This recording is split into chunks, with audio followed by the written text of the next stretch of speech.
Yeah, g'day, I'm Brett, and welcome to this new channel I've set up. It's to discuss the possibility between a marriage between the third heaven and the first heaven, so God's kingdom and earth. It's something I've thought about for over 30 years, and it keeps coming back to me, this vision that, yeah, we were kicked out of Eden, and we can't do it in our own might. Like our land, there's degradation, many factors. What I'm trying to say is that, since the fall, if you look at the Bible, we got kicked out of Eden, and then there's been environmental degradation. Obviously, that's compounded by with technology, so we can clear a forest, we can, especially bombs and all those other things, destroy a landscape so quick. And it takes a landscape so long to grow. Like trees can be 400 years old to reach that maturity. So that ecosystem. And then an ecosystem is a wild place that will not, tribal Aboriginal life or tribal life was very tough. It's very hard to live on the land. And in drought and famine, people starved, and that's the reality. So then, obviously, in Eden, we talk about the Garden of Eden and how we were meant to live in Eden. So that's a garden, and that's where a Christian concept that in any Christian nation or country, you'll find gardens, and that led to farming, that led to storage of food.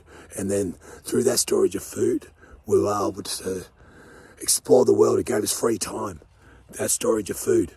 And so we weren't always like tribes gathering food, spending every day. We could actually farm. And so that's the garden concept. So that's the garden ecosystem concept right there. And I think we need that. Get the balance between farming and garden farming, and then being good stewards of earth in God's creation as well. So you can see the balance here. We've got the wilderness, garden, ecosystem. That's the summation right there. But so then how do you actually then live on the land? Because all the resources from the land go into the city, and then it creates an urban life, which leads to, in a way, what's the saying, hard men create good times create weak men create hard times. It's that cycle, and so we want to balance that up. But how do we do that? How do we live in harmony with the earth? And that's why, in my understanding, if you look at people that get land in groups, it can often lead to communes, cults, that sort of thing. So I don't think you want to do that.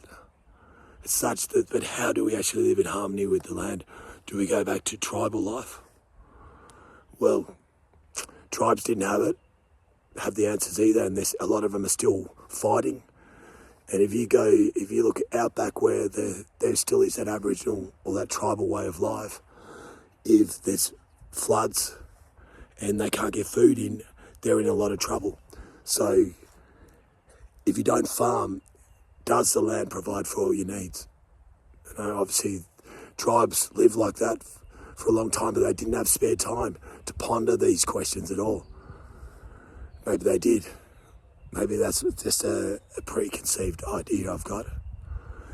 But anyway, I think I've said enough. So what's your thoughts on the garden ecosystem? And welcome to the new channel.